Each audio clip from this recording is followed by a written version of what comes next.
right, welcome everyone. I'm Laimonas from the NGO AWERO from Lithuania, and I will share our practice and our experience, how we used open badges to build a achievements program for the European Solidarity Corps volunteers. Let me share my presentation because badges are visual tools and sometimes it's easier to understand actually how the badge looks like and how the whole system works. All right, so more about the achievements program and how it functions. So we started from a question, how might we encourage, visualize, and recognize learning in the European Solidarity Corps? This question, I think, is in many people's minds in coordinating organizations, mentors, but also volunteers themselves who presented with the chance to get the youth pass at the very end of the journey, but the journey is so long that you forgot the beginning. So already more than 10 years ago, with one organization from Spain, Casa Intercultural, they built the initial version of the system and tried it and used it for several years. And a few years ago, Lithuanian National Agency said it's 21st century, we are in 2022, 23. It's time to look not only at some diaries, written portfolios, but it's time to look at digital tools. And as far as such system was tried out in the past, already using open badges, we said, yes, we can offer digital open badges to be as a tool to recognize learning. So I'll try a little bit introducing more what open badges are for those who never heard of it. And if you used open badges for something, it would be really interesting to know that, so we can write briefly a message in the chat if you used open badges and what did you use badges for. So a few things. It's a digital standard to assess, evaluate, recognize learning achievements. Very simply saying, it's like a micro certificate issued for specific learning experience. The tool itself is not new. It's created and introduced more than 15 years ago by Mozilla Foundation in the United States. By the end of 2022, more than 70 million open badges have been issued worldwide. So it's a tool being used in diversity of sectors, non-formal learning, formal learning, and across countries, across continents, actually. So it is quite widely used. Our organization is using it for more than 10 years in different contexts as well. So every badge that is issued to a person would have specific metadata. So on the left hand, you see the image of a badge, and then behind the image, there is data present. So it would show who is the owner of the badge, who issued a badge, and there would be a description of achievements, what a volunteer has achieved, and what were the criteria to achieve this badge. So what a person had to do to get it. Yeah. And also, depending on the privacy settings, it's possible also to see what was the evidence provided to prove that you match the criteria for a badge. So a few things here about the meaning of open badges in the Solidarity Corps volunteering in this case, even though it can be used also in other types of projects. It can be used in solidarity projects. It can be used in other programs. We have experience using it really in different kind of formats like training courses, youth exchanges, and so on. So first of all, it is designed to support volunteers' learning process and help them recognize the value of their activities. And information from the badge, once it's collected, can be copied to the youth pass later on. So it helps people to collect that learning and provide that information in the youth pass certificate. Also, badges can be printed as a PDF certificate. So as far as the badges are digital, it makes it quite easy to share across digital spaces, social media, LinkedIn. It's possible to put all badges together into collection and share the entire collection as well. And badge data serves as a good reminder what a person did. So you can look back, you can see all your achievements, you can see all your journey, and you can explain better to whoever is interested to understand what kind of learning it was. So if you remember a previous presentation where it's towards recognition and validation of learning, the first steps are identifying learning, documenting, and assessing. So open badges serve very well in these goals. Major goals is to facilitate self-assessment of volunteers' learning outcomes, then to facilitate achievements also at the very end, so actually to see the journey, what did you learn, to be more ready for the Youth Pass process, because it can be really as a good support tool to understand what did you learn throughout the entire duration of volunteering. And also badges invite to complete missions. So it's not only some kind of self-assessment tool, but actually every badge has small quests, daily tasks, some small missions that a volunteer can do in the community where they volunteer or in the organization, and so on.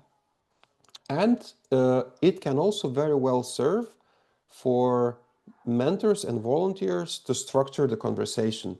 So I made interviews of mentors using badges in their programs, and they say, yeah, we just simply start our meetings by talking about what badges people got and what missions they did throughout, let's say, a couple of weeks in between the meetings of the volunteers. So it gives also a good starting point, and it gives also attention to learning dimension of the volunteering. So what's the program logic? You can see already 4 badges that look somewhat similar, but they are different because this shows different levels. So it starts from level 1 explorer, then achiever, then master, and navigator is kind of flexible badge where people can actually think of a task that they themselves can do to improve that specific competence. For example, now on the left side, you see open badges that are linked with the literacy competence. So you also understood probably and recognized some of the competence areas. They are connected to the 8 key competences for lifelong learning. So there would be 4 badges for every key competence, from a very basic one to a more complex one. So there are 3 levels in every competence, and there is a kind of flexible badge where a volunteer together with mentor can agree on what could be small tasks and ways to develop that specific competence. As I mentioned, it is done by actually doing daily activities. So in some cases, you don't really have to do a lot extra because you're already doing it daily. You are analyzing prices in the community, you're learning words, you are producing some kind of digital media products. So these things actually contribute to different skills and competences throughout the volunteering. So missions aiming at encouraging volunteers to keep on achieving more, to keep on doing more, learning more. And then mentors' job, of course, is to help volunteers with their daily tasks, but also some learning missions.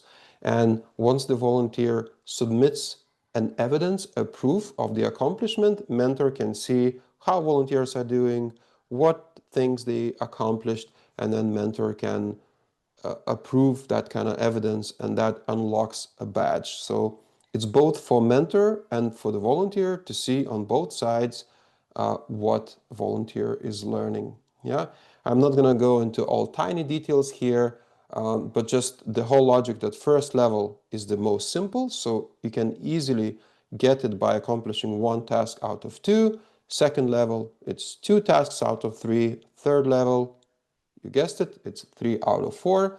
And then the flexible one is where you actually define yourself what you can do to earn that badge. Now how it's managed online, basically mentors using an online platform where all badges are uploaded and ready to be issued.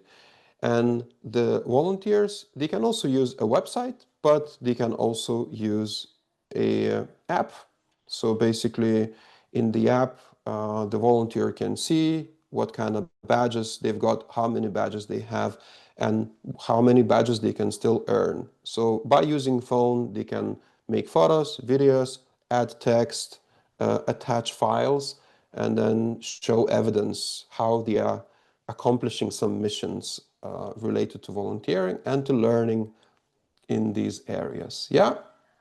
And I mentioned the Youth Pass. So imagine a volunteer has a certain number of badges. I think in total there are 38 badges, and it's not necessary that volunteer achieves them all. I saw in the past in organizations that are using, some volunteer maybe get 12, 18, 20 badges from different competences. And then they can review these badges. They can open and see what's the data there, copy that data and enter into their Youth Pass certificate. Because before generating Youth Pass certificate, the volunteer can see the same eight key competences for lifelong learning. And there they can enter all the learning evidence that they collected and accumulated throughout the volunteering and paste into the Youth Pass. So the Youth Pass is really a rich proof. Or alternatively, now a Youth Pass allows to add links. So that's also a possibility that a volunteer using AWERO platform can make a collection of badges and it generates one link. So it's possible to just add that link where all the learning can be visible and accessible. So here, in a way, you see all the key players. You have European Solidarity Corps volunteers who join the program, mentors who introduce the program, approve evidence. There are coordinators. And then in Lithuanian case, it's national agency supporting organizations and motivating them to use this program and implement it in their organizations. And I added also one more role that may or may not be active in this whole system. So sometimes tech trainers could be a point of information where they can actually inform that it's possible to use open badges in the organizations.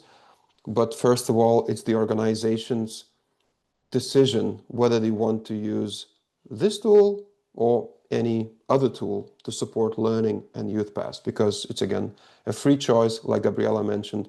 It's also a free choice how much attention you spend on learning and learning dimension in volunteering. Probably I'm not going to go very much into specific mentor role. Their task is to introduce that system to volunteers and then guide them through it and then remind and then approve evidence and discuss learning with the volunteer. Yeah. So there might be questions. Okay, this has been done in Lithuania, Lithuanian NA supporting organizations implementing it with their volunteers.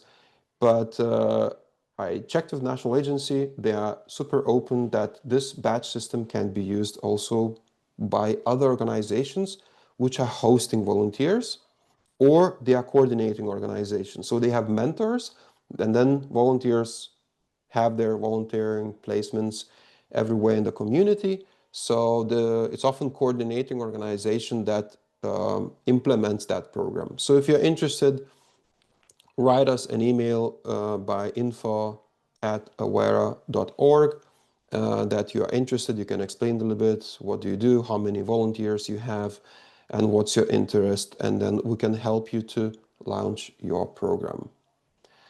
And I just wanted to show, before we maybe jump into questions, actually how the system looks like.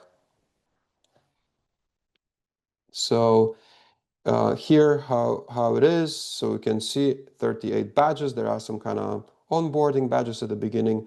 And yeah, that's how they look like on the platform. And it shows the connections.